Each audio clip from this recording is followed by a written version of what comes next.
1,24,000 پیغمبر اور ان کے سردار سید الکونین محمد مصطفیٰ احمد مجتبیٰ صلی اللہ علیہ وسلم نے آ کر یہ بتایا کہ دیکھو اپنی زندگی بنانا کوئی کمال کی بات نہیں ہے، یہ تو حیوانوں کا کام ہے۔ گدھا ہے، اسے اپنے پیٹ کی فکر ہے، گدھے کو گھاس مل جانا چاہیے، چاہے 10 گدھے سامنے مر جائیں، 50 گدھے، 500 گدھے، سارے شہر کے گدھے مر جائیں، اس کو کبھی روتا نہیں دیکھو گے، نہ پریشان ہوتا ہے گدھا۔ اس لیے اس کو گھاس مل گئی ہے، پانی بھی مل گیا، اسے ماتا مل گئی ہے، اسے لیٹنے کے لیے نرم مٹی مل گئی، لیٹ رہا بھینگ رہا۔ تو یہ اپنی زندگی بنا لینا، یہ تو گدھوں کا کام ہے، صرف اپنی زندگی کی فکر کرنا۔ گدھوں کا کام ہے، بھینسوں کا کام ہے، خنزیروں کا کام ہے، کتوں کا کام ہے۔ یہ تو آدمیوں کا کام تو یہ نہیں، آدمی کو تو اس لیے نہیں بنایا گیا۔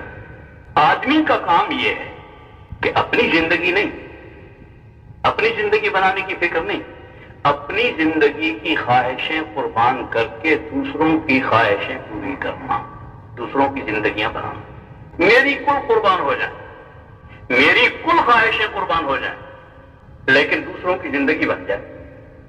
یہ انبیاء علیہ السلام کا راستہ ہے، نمونہ ہے تمام انبیاء علیہ السلام، اور ان میں ممتاز ترین حضرت ابراہیم علیہ نبینا علیہ السلام، جن کی ہم ملت پر ہیں، اور ان سے ممتاز سید الکونین محمد مصطفیٰ احمد مجتبیٰ صلی اللہ علیہ وسلم، جن کی ہم امت میں ہیں۔ میری کوئی خواہشیں قربان ہو جائیں، جتنی بھی ہیں، جو آدمی چاہتا ہے اور جو کچھ میرے پاس ہے، میں اس سب کو قربان کروں گا لوگوں کی زندگی بنانے میں۔ حضرت ابراہیم علیہ السلام، جن کی ہم ملت پر ہیں، یہ ایک بچہ، ایک عورت، ایک مرد، یہ 3 ہے نا اصل تو انسانوں میں طبقے، اصل کے طور پر بچہ، مرد اور عورت، ان تینوں نے اپنی کل خواہشیں دوستوں قربان کی، اور قربان اس طرح سے کیے ہیں جن کا تعبیر حضرت رحمۃ اللہ علیہ کی زبان سے بڑی اچھی معلوم ہوتی تھی۔ فرماتے تھے کہ ان تینوں نے اپنی خواہشیں ذبح کی، تینوں نے اپنی کل خواہشیں اپنے ہاتھوں سے ذبح کی۔ بیوی کی خواہش ہوتی ہے اپنے خامند کے ساتھ رہنے کی، اور جب خامند بھی ابراہیم علیہ السلام جیسا، بیوی نے اپنی خواہش قربان کی۔ خامند کی خواہش ہوتی ہے اپنی بیوی کے پاس رہنے کی، جب بیوی حضرت ہاجرہ جیسی خصوصیت کے ساتھ، اسماعیل علیہ السلام کی اماں ہاجرہ جیسی بیوی، انہوں نے اپنی خواہش قربان کی۔ گھر رہنے کی خواہش، بچے کی تربیت کی خواہش، بچے کے پاس رہنے کی خواہش، بچے کے ساتھ کھیلنے کی خواہش، بچے کو پالنے کی خواہش، بچے کو کھلانے کی خواہش، بچے کو پہنانے کی خواہش، بچے کے ساتھ ٹہلنے پھرنے کی خواہش، بچے کی تربیت کی خواہش، یہاں تک کہ بچے کی نکاح کے انتخاب کی خواہش، یہاں تک کہ شادی میں شرکت کی خواہش، اور یہاں تک کہ حضرت ہاجرہ جب بیمار ہوئی ہیں تو ان کی تیمارداری، خدمت، دیکھ بھال کی خواہش، اور یہاں تک کہ بیوی کی جنازے میں شرکت کی خواہش بھی ابراہیم علیہ السلام کی پوری کی ہوئی۔ تاز اول تا آخر تمام خواہشیں قربان کی، سمجھ گئے؟ سب نے ساری خواہشیں قربان کی، اور اس کے نتیجے میں، اس کا نتیجہ کیا نکلا؟ جو اپنی خواہشیں قربان کر لیں گے، اگر ان کی موجودگی میں کوئی نتیجہ نہ بھی نکلے، اگر واقعی اللہ کے لیے وہ خواہشیں قربان کی ہیں، اللہ کے لیے قربان کی ہیں اور حکم الہی کے مطابق قربان کی ہیں، تو اس کا نتیجہ یقیناً نکلے گا، اور اسی طرح نکلے گا جیسے ابراہیم علیہ السلام کی قربانیاں پر نکلا ہے۔ اور اس کا نتیجہ کیا نکلا؟ حضور صلی اللہ علیہ وسلم تشریف لائے، اور حضور صلی اللہ علیہ وسلم نے خود اپنی زبانی ارشاد فرمایا، اعلان کیا کہ ابراہیم علیہ السلام جب وہاں سے نکلے ہیں، حضرت ہاجرہ کو، حضرت اسماعیل کو چھوڑ کر، ایسے لق و دق بیابان میں چھوڑ کے نکلے ہیں، ایسی جگہ پر نہیں جیسے ہم کراچی شہر میں یا ان شہروں میں چھوڑ کے جاتے ہیں، ایسی جگہ پر چھوڑا ہے جہاں زمزم ہے، اس وقت یہاں چھوڑا، اور جہاں زمزم ہے اس کے ارد گرد یہ جو پہاڑ ہیں خشک، اور یہاں پر کوئی زندگی کے آثار موجود نہیں تھے، جسے یوں تعبیر کیا جاتا ہے کہ زندگی کا کوئی سامان موجود نہیں تھا اور موت کے سارے سامان موجود تھے۔ وہاں چھوڑا ہے اپنے بیوی بچے اور چھوڑ کے چلے گئے۔ یہ جو ابراہیم علیہ السلام چھوڑ کے گئے ہیں تو اس کا جو روایات ملی ہیں اس کے سفر کے اعتبار سے یہ ملتا ہے کہ وہاں سے نکلے ہیں ابراہیم علیہ السلام اور براستہ ایران پاکستان میں، براستہ ایران پاکستان افغانستان اور یہ پورا ہندوستان، وہ پہلے زمانے کا برما تک، یہ سارے ہندوستان میں دین ابراہیمی پھیلا ہے۔ ایک اللہ کا بندہ اپنی پوری قربانیاں کر کے نکلا ہے، جس کی بیوی نے بھی قربانی کی خوشی کے ساتھ، اس لیے کہ وہ جو واقعہ ہوا نا، ایک پہ جا کے چھوڑ کے چلے گئے تو مجبوراً کر بیٹھے نہیں، یہ مجبوراً کر بیٹھنے کی بات نہیں۔ حضرت ہاجرہ نے فوراً پیچھے جا کے پوچھا اور کندھے پر ہاتھ رکھ کے پوچھا کہ یہاں جو چھوڑ کے جا رہے ہیں یہ اللہ کا حکم ہے؟ یہاں چھوڑنے کی گنجائش نہیں نظر آتی، عقل کے اعتبار سے چھوڑنے کی گنجائش نظر نہیں آتی، یہاں کیسے چھوڑا ہے؟ تو اللہ کا حکم ہے یہاں چھوڑنے کا۔ تو حضرت ابراہیم علیہ السلام نے کہا کہ یہ اللہ کا حکم ہے یہاں تمہیں چھوڑ دینے کا اور مجھے چلے جانے کا۔ تو اس وقت حضرت ہاجرہ علیہ السلام ہماری اماں جان نے انتہائی اطمینان کے ساتھ ارشاد فرمایا کہ اذن لا یضیعنا، پھر اللہ ہمیں ضائع نہیں فرمائیں گے، اطمینان سے جاؤ، جو خالق ہے ہمارا، جو مالک ہے ہمارا، جو رب ہے ہمارا، جب اس نے آپ کو بھیجا ہے تو ہمیں ضائع کیسے کرے گا؟ یہ اللہ کی ذات پر ایمان۔ بھائی کوئی آدمی کہتا ہے کہ تم جاؤ، کوئی کسی کو بھیجتا ہے، تو یہاں انسانوں کے درمیان میں ہے کہ یہ مجھے بھیج رہا ہے، میرا ادھر بھی خیال رکھے گا ادھر بھی خیال رکھے گا، نہیں ہوتا ہی۔ تو کسی بے یقینی کا کیا گنجائش ہے کہ اللہ ہمیں ظاہر نہیں فرمائیں گے؟ ادھر کی بات اس لیے انہوں نے نہیں کی کہ ذرا بے ادبی بھی معلوم ہوتی ہے کہ ہمیں ظاہر نہیں فرمائیں گے اور آپ کو بھی ظاہر نہیں فرمائیں گے۔ اندر کے اعتبار سے اطمینان ان کے متعلق بھی ہے، اپنے متعلق بھی، ان کے متعلق بھی ہے، لیکن ان کو کہنا مناسب اس لیے نہیں تھا کہ ان کے علو و شان کے شاید مناسب نہیں تھا، کچھ بے ادبی بھی تھی اور ضرورت بھی نہیں تھی، اس لیے کہ ان کا اپنا یقین پتہ نہیں کہاں پہنچا ہوا، ان کی برکت سے دن کو یہ یقین ایمان ملا ہوا ہے۔ وہ جو جا رہے ہیں اس لیے جا رہے ہیں کہ پیچھے جمٹ جائیں گے بھوکے، بالکل نہیں، اسی یقین کے ساتھ جا رہے ہیں کہ میں جا رہا ہوں، ان کے پالنے والا تو نہیں جا رہا۔ ان کو بھی یہ یقین ہے، جانے والے کو بھی، کہ میں جا رہا ہوں، پالنے والا نہیں جا رہا۔ مولانا یوسف رحمۃ اللہ علیہ، جب مولانا الیاس رحمۃ اللہ علیہ کا انتقال ہوا، انتقال سے پہلے بھی، مولانا الیاس رحمۃ اللہ علیہ کے انتقال سے پہلے بھی جو خیرات وغیرہ ہوتے تھے نظام الدین میں، وہ مولانا یوسف رحمۃ اللہ علیہ کے ہاتھ سے ہوتے، کیونکہ قریب میں ہاتھ میں آئے تھے اور جوانی بھی تھی، جوانی میں ذرا زیادہ طبیعت اس طرح کی پختہ نہیں ہوتی، ہاتھ کھلا تھا خرچ کرنے کے اعتبار سے، تو مولانا کی موجودگی میں بہت کھلا ہاتھ تھا۔ مولانا کے ہاتھ میں جب آئی بہت کھلا ہاتھ تھا، کھلانا پلانا، لینا دینا، اس کو دے اس کو دے، یہ کرو وہ کرو، انتظامات کھلا ہاتھ۔ جب مولانا الیاس رحمۃ اللہ علیہ کا انتقال ہو گیا تو ہاتھ اسی طرح سے اور کھلا، بلکہ جب تو اخراجات اور بڑھ گئے، آمد زیادہ ہو گئی، لوگوں کی آمد، مہمانوں کی آمد زیادہ ہو گئی، خرچ بھی زیادہ ہو۔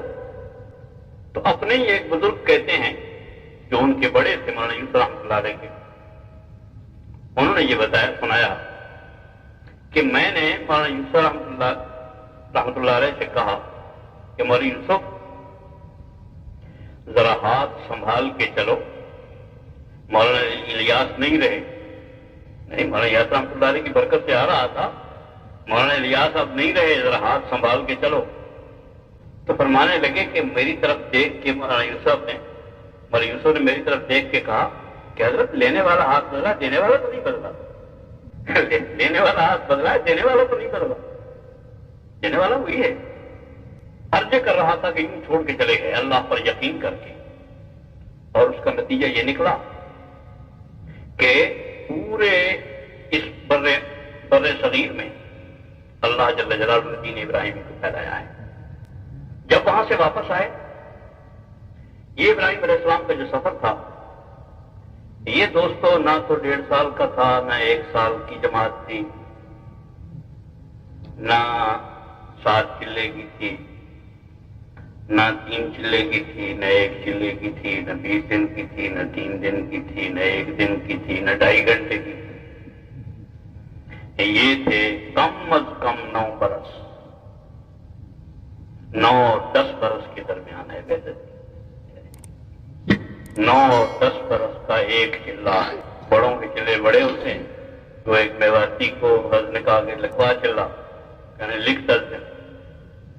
انہوں نے کہا کہ 10 دن کیسے لکھوں، میں تو چلہ کہہ رہا ہوں، کہنے لگے ہمارے یہاں 10 دن کا چلہ ہوتا ہے، اپنے اپنے چلے، تو اس کے 10 دن کے چلے، اس کے 10 سال کا چلہ نکلے، اور اس طرح سے نکلے کہ خدا کا کام کرنے جا رہے ہیں۔ مجھے یاد ہے میں اپنے فیصل آباد کا ایک تاجر، مجھے اس نے کہا کہ یہ کام انشاءاللہ کل کریں گے، کہا بہت اچھا۔ دوسرے دن صبح مجھے کہنے لگے جی مجھے تو کراچی جانا پڑ گیا، میں تو آج کراچی جاتا۔ میں نے کہا پھر کب آئے گا؟ کہنے لگے جی جب کام سے فارغ ہو، ایک کام کے لیے جا رہا ہوں، جب کام ہو جائے گا جب آؤ۔ میں نے کچھ اندازہ کرنے لگی، اندازہ بھی نہیں بتا سکتا، یوں ہی ہونا چاہیے نا کہ کام کو جا رہے ہیں، کام جب ہو جائے گا جب ہی آئیں گے نا۔ ابراہیم علیہ السلام ایک کام کے لیے گئے تھے کہ اس ملک میں اسلام پھیل جائے، جب وہ کام ہو گیا واپس آ، وہ 3 چلے میں ہوتا ہے، 7 چلے میں ہوتا ہے، 1 سال میں ہوتا ہے، 2 سال میں ہوتا ہے، 5 سال میں ہوتا ہے، 10 سال میں ہوتا ہے، جب وہ کام ہو جائے گا واپس آ جائے۔ کام کرنے والے تو نہیں جایا کرتے، باہر گئے، اور اللہ جل جلالہ نے قربانیوں کی برکت سے اس دور میں بھی یہ کیا کہ اتنی لمبی چوڑی دنیا کے اندر اللہ نے اسلام کو پھیلایا۔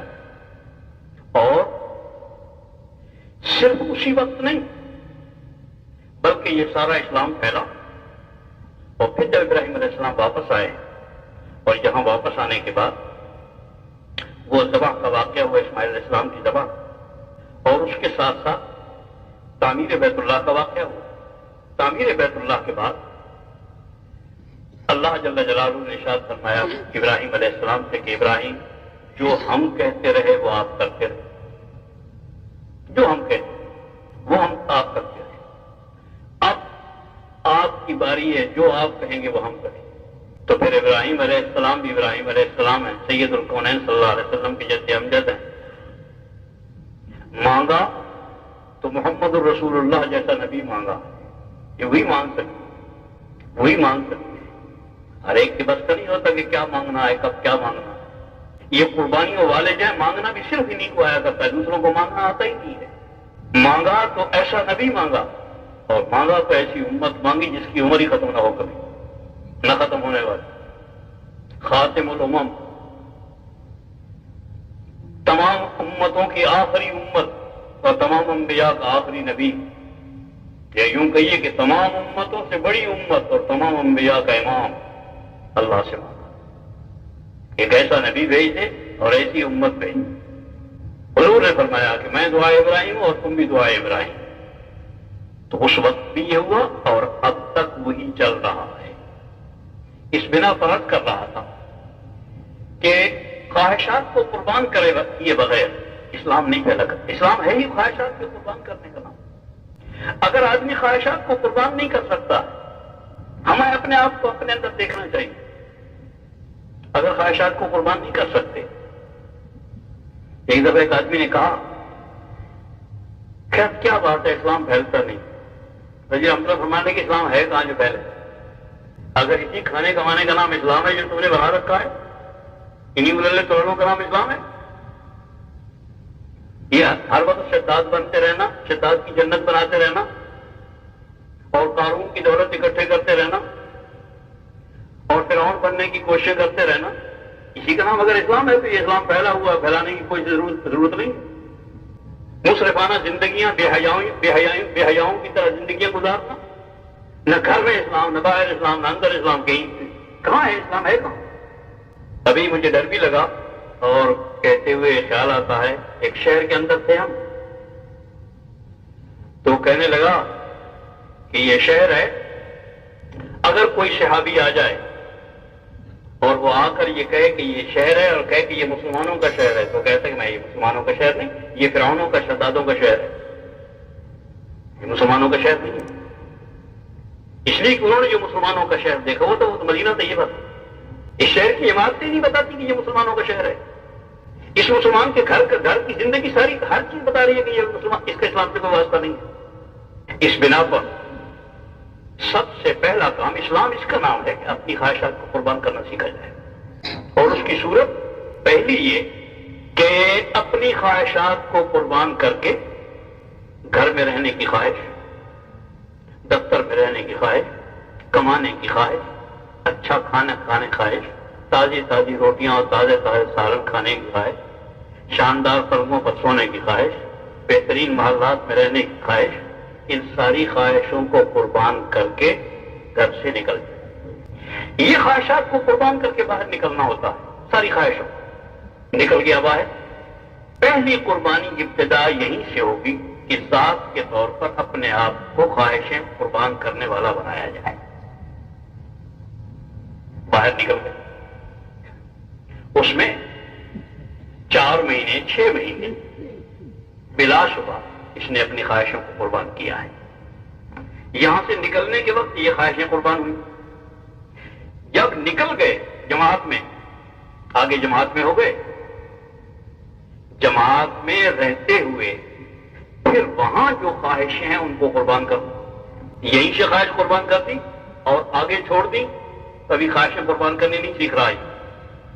نکل گیا جماعت میں، یہاں سے نکلا، یہ خواہشیں قربان کی. بے شک ان خواہشوں کو، یہ خواہشیں ختم نہیں ہو گئی اس کی، یہ خواہشیں اس کے ساتھ ہیں.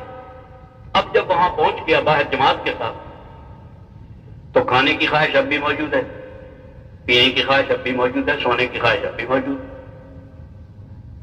اگر پھر انہی خواہشوں میں لگ گیا، نہیں، ان خواہشوں کو یہاں پھر قربان کرنا ہوگا.